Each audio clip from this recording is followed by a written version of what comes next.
आज होलिका दहन किया जाएगा। होलिका ने भक्त प्रहलाद को जलाने के मकसद से अग्निकुंड में वो बैठी थी, मगर ईश्वर कृपा से भक्त प्रहलाद को कुछ भी नहीं हुआ और होलिका भस्म हो गई। आज रात 11:26 से 12:30 तक होलिका दहन किया जा सकता है, क्योंकि होलिका दहन पर भद्र का साया है। आज सुबह 10:35 से रात 11:26 तक भद्रा का साया रहेगा, यानी भद्रा समाप्त होने के बाद ही होलिका दहन किया जा सकता है। देखिए क्या रंग वाली होली खेली जाएगी और इस दिन चंद्र ग्रहण भी लग रहा है। कल होली पर साल का पहला चंद्र ग्रहण लगेगा। सिंह राशि और उत्तरा फाल्गुनी नक्षत्र में ग्रहण लगेगा। 14 मार्च को सुबह 9:27 से दोपहर 3:30 तक ये ग्रहण लगने वाला है। चंद्र ग्रहण की अवधि 6 घंटे 3 मिनट की होगी। हालांकि ये चंद्र ग्रहण भारत में नहीं दिखेगा, तो इसका असर भी भारत में मान्य नहीं होगा।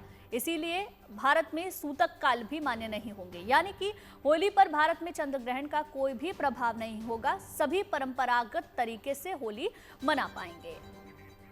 देखिए होली पर चंद्र ग्रहण लग रहा है, इस पर ज्योतिषी पंडित शैलेंद्र पांडे जी का क्या कहना है, आइए ये भी हम जान लेते हैं।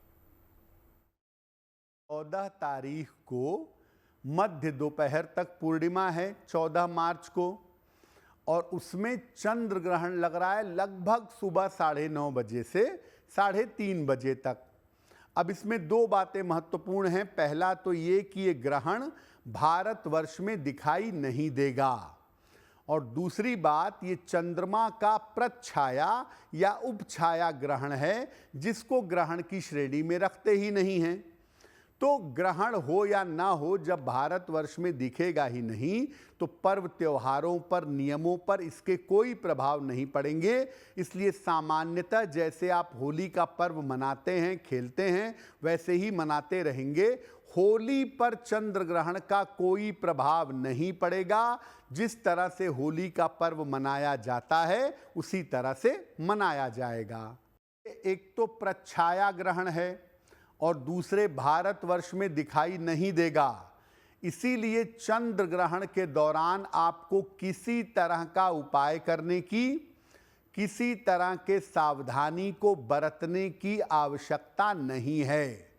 कोई नियम इस चंद्र ग्रहण में आपके ऊपर लागू नहीं होगा। हाँ, अगर आप चाहते हैं कि ग्रहण से आपको कोई फायदा हो जाए, ग्रहण से आपकी मुश्किलें कम हो जाएं, तो जितने समय तक लगभग ग्रहण है, सुबह 9:30 से लेकर 3:30 तक 14 मार्च को, आप उस समय में समय निकाल के अपने गुरु मंत्र का, शिव मंत्र का या चंद्रदेव के मंत्र का जप कर सकते हैं। मंत्र जप करना ग्रहण काल में अच्छा होता है। और जब ग्रहण समाप्त हो जाए तो संध्या काल को आप चंद्रमा की जो वस्तुएं हैं, चावल है, चीनी है, दूध है, सफ़ेद रंग की चीज़ें हैं, अगर आप इनका दान कर दें तो आपके लिए बेहतर होगा। लेकिन कोई भी सूतक के नियम, कोई भी खान पान के नियम, कोई भी सावधानियां इस दौरान लागू नहीं होंगी।